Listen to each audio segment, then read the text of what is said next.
성천교회 성도 여러분, 안녕하세요. 1교구와 2교구를 담당하고 있는 이승현 목사입니다. 하나님의 은혜가 여러분의 가정과 기업에 늘 함께 하시기를 주님의 이름으로 간절히 축원드립니다. 이 시간 지난 주일 선포된 설교 요약 우리 다시 한번 보시도록 하겠습니다. 나오미의 남편 엘리멜렉의 친족으로 유력한 자가 있으니 그의 이름은 보아스더라.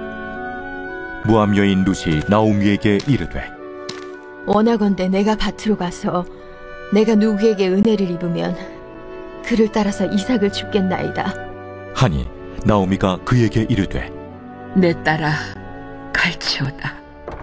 룻이 가서 베는 자를 따라 밭에서 이삭을 줍는데 우연히 엘리멜렉의 친족 보아스에게 속한 밭에 이르렀더라. 마침 보아스가 베들레헴에서부터 와서 베는 자들에게 이르되 여호와께서 너희와 함께 하시기를 원하노라. 여호와께서 당신에게 복 주시기를 원하나이다 하니라. 보아스가 베는 자들을 거느린 사환에게 이르되 이는 누구의 소녀냐 하니 베는 자를 거느린 사환이 대답하여 이르되 이는 나오미와 함께 모압 지방에서 돌아온 모압 소녀인데 그의 말이 나로 베는 자를 따라 탄 사이에서 이삭을 줍게 하소서 하였고 아침부터 와서는 잠시 집에서 쉰 후에 지금까지 계속하는 중이니이다. 보아스가 룻에게 이르되 내 딸아 들으라. 이삭을 주우러 다른 밭으로 가지 말며 여기서 떠나지 말고 나의 소녀들과 함께 있으라. 그들이 베는 밭을 보고 그들을 따르라. 내가 그 소년들에게 명령하여 너를 건드리지 말라 하였느니라. 목이 마르거든 그릇에 가서 소년들이 길어온 것을 마실지니라 하는지라. 룻이 엎드려 얼굴을 땅에 대고 절하며 그에게 이르되 나는 이방 여인이거늘 당신이 어찌하여 내게 은혜를 베푸시며 나를 돌보시나이까. 하니 보아스가 그에게 대답하여 이르되 내 남편이 죽은 후로 내가 시어머니에게 행한 모든 것과 네 부모와 고국을 떠나 전에 알지 못하던 백성에게로 온 일이 내게 분명히 알려졌느니라. 여호와께서 내가 행한 일에 보답하시기를 원하며 이스라엘의 하나님 여호와께서 그의 날개 아래에 보호를 받으러 온 내게 온전한 상 주시기를 원하노라. 내 주여, 내가 당신께 은혜 입기를 원하나이다. 나는 당신의 하녀 중에 하나와도 같지 못하오나 당신이 이 하녀를 위로하시고 마음을 기쁘게 하는 말씀을 하셨나이다 하니라. 2020년 올 한 해 여러분들의 삶은 어떠셨습니까? 2020년 시작하실 때 여러분은 어떤 기대를 가지고 시작을 하셨나요? 혹시 계획이 어긋나고 뜻대로 되지 않아서 속상하기도 하고 실망스러운 한 해를 보내고 계시지는 않습니까? 아마 대부분 그럴 것 같아요. 그렇죠. 근데 어떻게 보면 버티고 견디는 것만으로도 다행인 것이 지금 우리가 살고 있는 현실입니다. 따라해 봅시다. 버티고 견딜 수 있는 것도 은혜입니다. 그렇죠? 예, 버티고 견디고 있는 것도 은혜입니다. 주님께서 우리의 손을 붙들어 주시고 계시기 때문입니다. 여러분, 룻이 하나님밖에는 의지할 데가 없었어요. 그렇죠? 그렇기 때문에 하나님의 자비와 긍휼에 모든 것을 맡기고 모압 땅을 떠나 베들레헴에 왔던 거예요. 그랬을 때 나오미와 룻이 괴로운 시절을 보내고 있었지만 하나님은 그것을 기쁨으로 회복시켜 주셨고, 나오미는 내 가슴이 텅 빈 마음이라고 그렇게 얘기했지만 하나님께서는 하나님의 무한하신 햇새도로 그 빈 마음을 채워주시는 은혜를 누릴 수 있었습니다. 저는 오늘 룻기 4번째 시간 여러분들과 함께 이야기를 나누면서 오늘 룻이 경험했던 그 은혜의 추수밭으로 오늘 저와 여러분이 함께 나아가 그 하나님의 은혜를 맛보는 이 시간 되기를 간절히 소망합니다. 우리 2절 말씀을 한번 같이 읽어보겠습니다. 시작. 모압 여인이 이르되 원하건대 내가 밭으로 가서 내가 누구에게 은혜를 입으면 그를 따라서 이삭을 줍겠나이다 하니 나오미가 그에게 이르되 내 딸아 갈지어다 하매. 룻이 말해요. 내가 누구에게 은혜를 입으면 그를 따라서 이삭을 줍겠습니다. 여러분, 이삭을 줍는 일을 한다는 것, 그거는 그 당시 상황에서는 최하위 밑바닥까지 떨어졌다는 얘기예요. 이삭을 줍지 않고는 살 수 없을 때까지 지금 내 밑바닥 인생에 내려왔다는 얘기거든요. 그런데 오늘 루시 뭐라고 말하면 내가 은혜를 입으면 이삭을 줍겠나이다 이래요. 여러분, 우리가 은혜를 입는다 그러는 건 보통 뭘 갖고 은혜를 입는다 그래요? 집 한 채 생겨야 되는 거 아닙니까? 그렇죠? 내가 어떤 계획과 프로젝트를 했는데 그게 성공해야 그게 은혜를 입었다고 우리가 말하잖아요. 근데 룻은 뭐라고 말하냐면 이삭을 줄 수 있는 게 은혜라고 그래요. 여러분, 은혜라고 치고는 룻의 소원이 너무 소박해 보입니다. 그런데 여러분, 룻의 이 말에 은혜의 본질이 숨어 있어요. 은혜라는 것은요, 내가 당연히 받을 것으로 여기고 마땅히 내가 받을 몫이 있다고 생각하는 그 순간 우리는 은혜를 온전히 입을 수가 없어요. 그런데 룻처럼 이삭이라도 줄 수 있는 것을 은혜로 알고 감사할 수 있을 때 비로소 우리는 어떤 상황에서도 은혜를 알 수 있고 어떤 상황에서도 은혜를 누릴 수 있는 거예요. 저는 오늘 말씀 읽으면서 이런 생각했어요. 그래, 맞아. 우리에게 필요한 게 바로 이거야. 코로나19라고 하는 불확실한 시간을 통과해 가면서 힘들게 오늘을 살아가고 있는 우리들에게 진짜 필요한 게 뭘까? 이삭 줍는 것을 은혜로 여기고 낮아진 마음과 갈급한 심령으로 나아가는 것, 이것이 바로 우리 시대에 가장 필요한 우리의 모습이 아닐까 생각해 봤습니다. 그러면 하나님께서 룻을 우연이 아닌 섭리로 보아스의 추수밭으로 인도하셨던 것처럼 지금 오늘 이 시대를 뭐라고 말해요? 영적인 겨울이 온 시대라고 말하고 가뭄이 온 시대라고 말하잖아요. 그럼에도 불구하고 우리가 룻처럼 그렇게 이삭 줍는 은혜를 사모하고 나아간다면 하나님께서는 분명히 이러한 시대에도 영적인 대추수가 준비되어 있는 은혜의 밭으로 우리를 이끌어 가실 줄 믿습니다. 그러기 위해서 우리에게 필요한 건 낙심하지 않고 포기하지 않는 믿음입니다. 다시 한번 따라해 봅시다. 낙심하지 않고 포기하지 않는 믿음을 가집시다. 자, 룻이 보아스의 밭에서 이삭을 주우러 갔는데 일이 순조로울 것 같았지만 성경을 이렇게 읽어보면 순조롭지 않았던 것 같아요. 제가 지난주에 잠깐 설명드렸습니다만 지금 이 보아스 밭을 관리하는 사환이 룻을 뭐라고 얘기하면 모압 소녀라고 얘기해요. 모압 소녀. 이 얘기는 좀 비하하는 말입니다.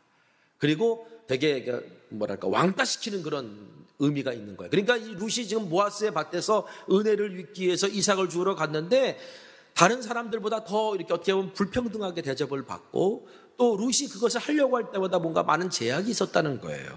그런데 룻은요, 그런 상황 속에서도 이삭 하나라도 더 어떻게 보면 주스려고 기다리고 또 기다리고 자기 차례가 안 와도 또 기다리고 있고 그렇게 버티고 있었어요. 은혜 입기를 포기하지 않고 있었어요. 그런데 마침 성경 보니까 그때 누가 와요? 보아스가 온 거예요. 그리고 보아스의 눈에 띄었어요. 그로 말미암아 룻이 보아스로 인해서 은혜를 입어요. 여러분, 은혜를 입는다는 말은 발견해 주시는 은혜라고 하는 말이 있다고 그러지 않았습니까? 여러분, 아무리 힘들고 어려워도 하나님께만 소망을 두십시오. 성경은 우리에게 말해요. 기다리는 자에게 복이 있다고. 이사야서 30장 18절에 그러나 여호와께서 기다리시나니 이는 너희에게 은혜를 베풀려 하시며 일어나시리니 이는 너희를 긍휼히 여기려 하심이라. 대저 여호와는 정의의 하나님이시라. 그를 기다리는 자마다 복이 있도다. 하나님은 우리에게 은혜 주시기를 원하고 우리를 긍휼히 여겨주시기를 원하는데 그러기 위해서는 우리만 기다리는 게 아니라 하나님도 기다리고 계신다. 룻기 2장 9절 보니까 목이 마르거든 그릇에 가서 소년들이 기러운 걸 마실지니라. 지금 룻이 일하는 밭과 베들레헴은 거리가 좀 떨어져 있었고요. 그리고 이제 물이 귀한 곳이니까 물을 먹으려면 베들레헴까지 가야 됐어요. 여러분, 베들레헴까지 가려면 그동안에 이삭 줍는 거 주워야 되는데 누가 다 주워가면 어떡해요? 그러니까 하루 종일 서 있는 이 룻이 목이 말라도 우물가에 갈 수도 없고 우물가에 가도 모압 여인이니까 한참 기다려 이렇게 하면서 아마 그랬을 가능성이 크잖아요. 그러니까 이 룻이 아마 목이 바짝바짝 말라 있을 때 보아스가 이래요. 내 소년들이 떠온 물을 마셔. 소년들이 기러온 물을 마셔. 그러면서 룻의 가장 갈급한 부분을 해결해 줍니다. 여러분, 우리 예수님께서도 우리에게 말씀하셨잖아요. 요한복음 7장 37절 38절에 명절 끝날 곧 큰 날에 예수께서 외쳐 이르시되 누구든지 목마르거든 내게로 와서 마셔라. 나를 믿는 자는 성경의 이름과 같이 그 배에서 생수의 강이 흘러나오리라. 누구든지 목마른 자는 내게로 와서 마시라는 거예요. 그러면 흘러넘칠 거라는 얘기예요. 여러분, 이게 얼마나 큰 은혜예요. 룻이 지금 갈급한 목마름에 갈급해 있는데 보아스가 야, 내 소년들이 떠오른 물 마음대로 마셔도 돼. 도대체 룻이 생각할 때 나한테 왜 이런 은혜를 베푸는지 도저히 이해가 안 되는 거예요. 그래서 성경을 보면 룻이 보아스 앞에 엎드려요. 자, 룻기 2장 10절 한번 읽어보겠습니다. 시작.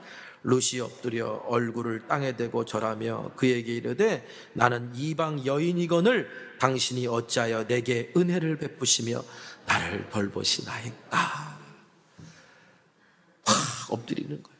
엎드려요. 얼굴을 막 땅에 댈 정도로 엎드려요. 왜? 나 같은 여인에게 왜 이런 은혜를 베푸냐고. 감당할 수 없는 은혜를 주는 보아스에게 감사를 표하는 거예요. 여러분, 우리도 마찬가지예요. 은혜 앞에서 우리가 할 수 있는 일은 뭘까요? 하나님은 우리에게 은혜를 주셨어요. 그럼 우리 그 은혜 앞에서 우리가 할 수 있는 일이 뭐예요? 은혜를 갚는 일? 여러분, 우리가 하나님의 은혜를 우리가 갚을 수 있어요? 여러분, 우리가 하나님의 은혜를 갚을 수 있을 거라고 생각하세요? 내가 하나님 앞에 돈 많이 벌어가지고 교회를 내가 한 10개는 져드리면서 은혜를 갚을게요. 여러분, 그걸로 갚아질 거라고 생각하세요? 내가 하나님, 내가 3년 동안 아무것도 안 하고 주님의 일만 할게요. 여러분, 그걸 갚아질 거라고 생각하세요? 하나님의 은혜는 그 어떤 것들을 갚을 수가 없어요. 그래서 은혜예요.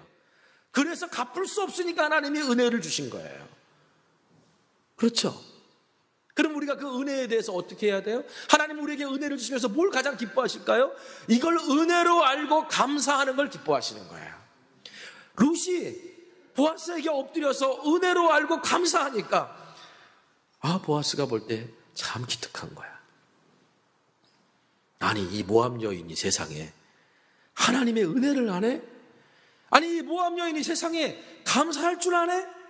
그러니까 점심때가 됐을 때 보아스가 룻을 이리 와 하고 본인이 식사하는 자리에 초청합니다.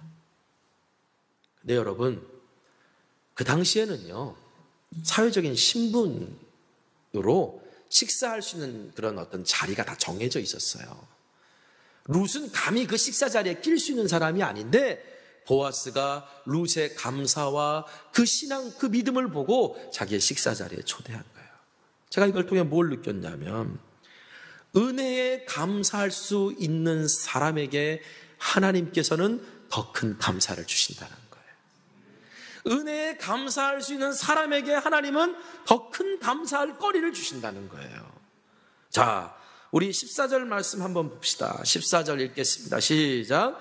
식사할 때 보아스가 룻에게 이르되 이리로 와서 떡을 먹으며 내 떡 조각을 초에 찍으라 하므로 룻이 곡식 빼는 자 곁에 앉으니 그가 볶은 곡식을 주매 룻이 배불리 먹고 남았더라. 룻이 이런 대접을 받을 자격이 돼요? 룻이 보아스에게 이런 대접을 받을 자격이 있는 사람이었어요? 그럴 자격이 없었죠. 룻이 뭘 잘해서 그런 자격을 받은 게 아니라 사실은 보아스가 하나님의 헤세드 긍휼과 자비를 은혜로 베푼 것뿐이에요. 여러분, 우리도 마찬가지입니다. 우리가 주님의 식탁에 초청받을 자격이 없는 사람들이에요. 우리가 뭐 자격이 있어서 구원받은 하나님의 자녀가 되고 우리가 뭐 자격이 있어서 이것에서 하나님을 예배하고 있는 게 아니에요. 그냥 오직 은혜로 주님의 풍성한 식탁에 초청받았을 뿐입니다. 우리 주님은 지금도 우리를 그렇게 초청하고 계세요.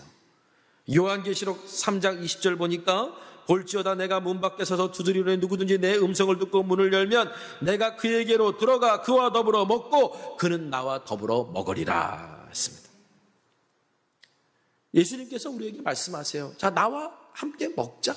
근데 먹는데 그냥 먹는 게 아니라 요한복음 10장 10절 하반절에 보면은 내가 온 것은 양으로 생명을 얻게 하고 더 풍성히 얻게 하려 하는 것이라.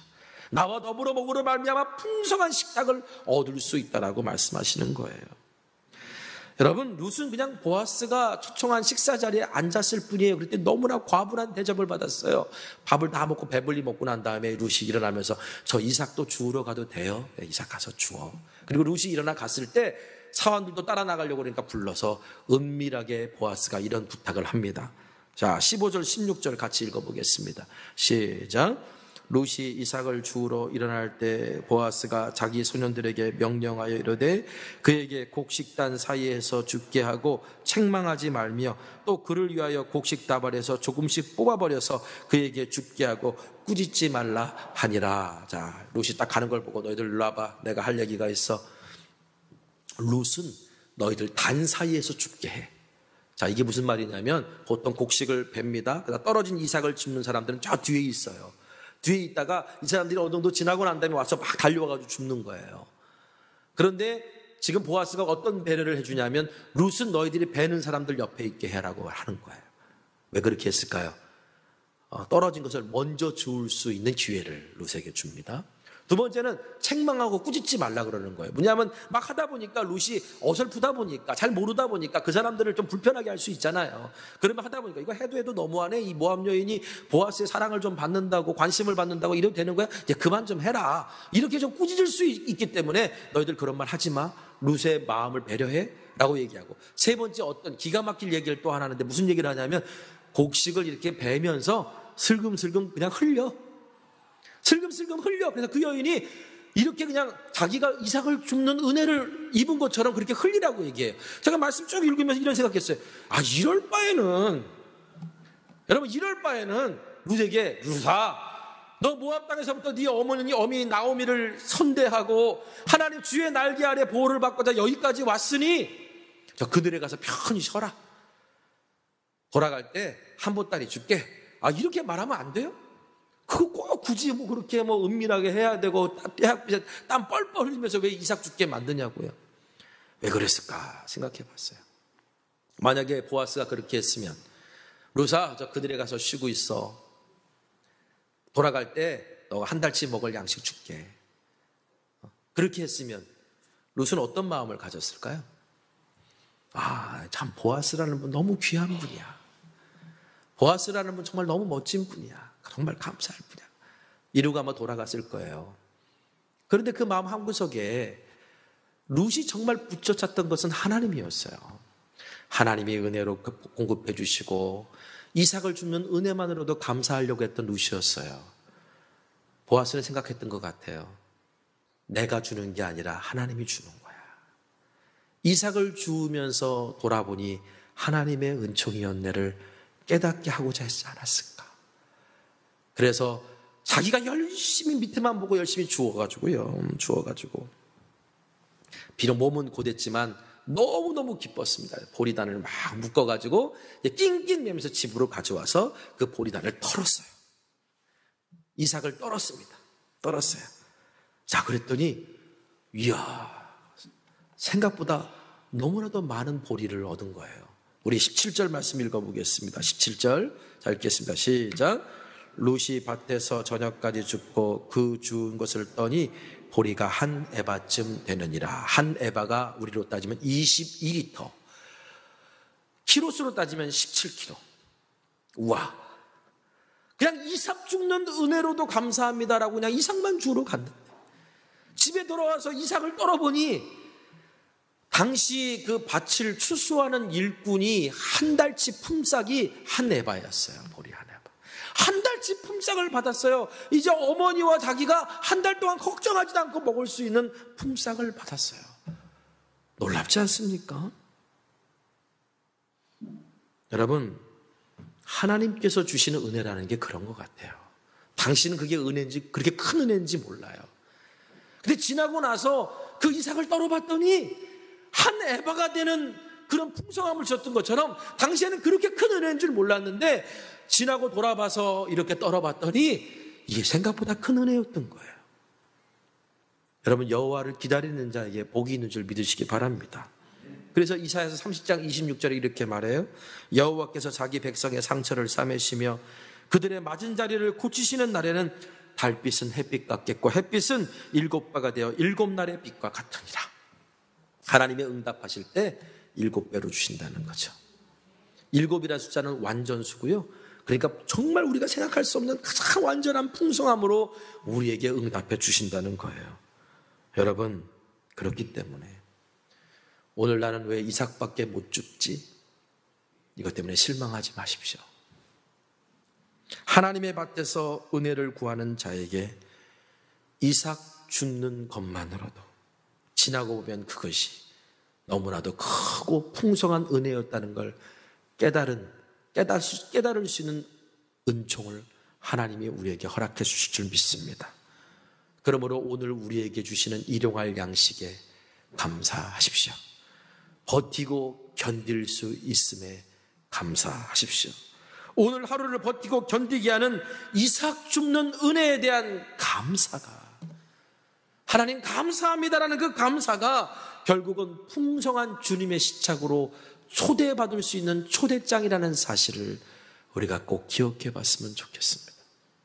올 한 해 시작하면서 많은 계획을 했고 이 계획대로 되지 않아서 속상하고 마음도 상했을 수도 있지만, 그런데 여러분, 이번 한 주간 동안 여러분이 주운 이삭들을 한번 모아 보십시오.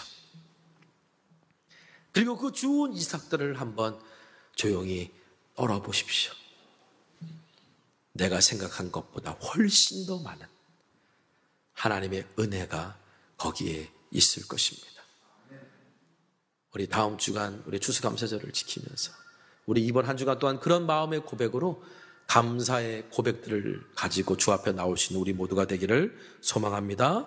우리 말씀 붙들고 우리 함께 기도했으면 좋겠습니다.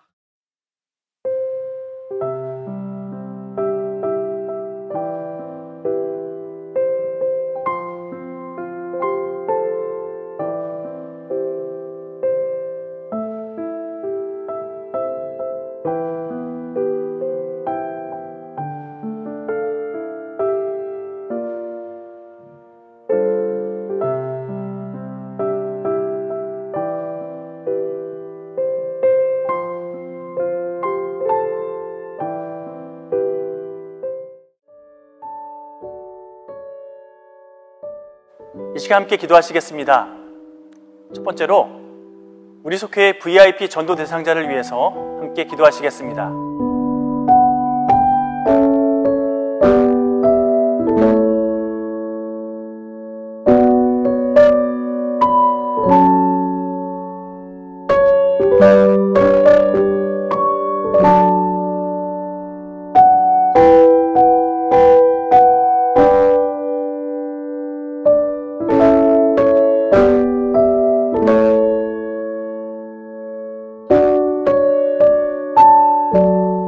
두 번째로 기도할 것은 우리 속해서 기도하는 선교지를 위해서 함께 기도하실까요?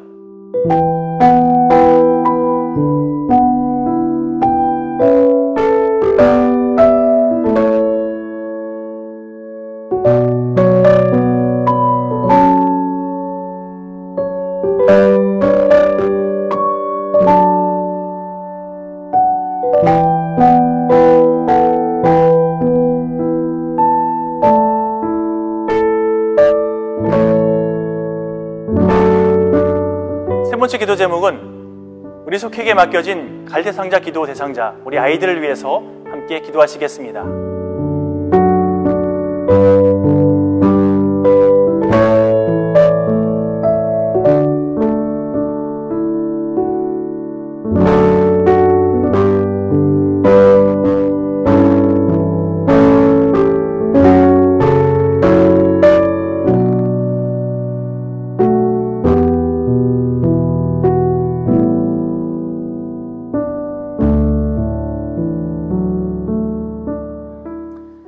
우리 함께 주님이 가르치신 기도 함께 고백하시면서 온라인 속회 마치도록 하겠습니다. 한 주간 승리하십시오. 하늘에 계신 우리 아버지여, 이름이 거룩히 여김을 받으시오며 나라가 임하시오며 뜻이 하늘에서 이루어진 것 같이 땅에서도 이루어지이다. 오늘 우리에게 일용할 양식을 주시옵고 우리가 우리에게 죄 지은 자를 사하여 준 것 같이 우리 죄를 사하여 주시옵고 우리를 시험에 들게 하지 마시옵고 다만 악에서 구하시옵소서. 나라와 권세와 영광이 아버지께 영원히 있사옵나이다. 아멘.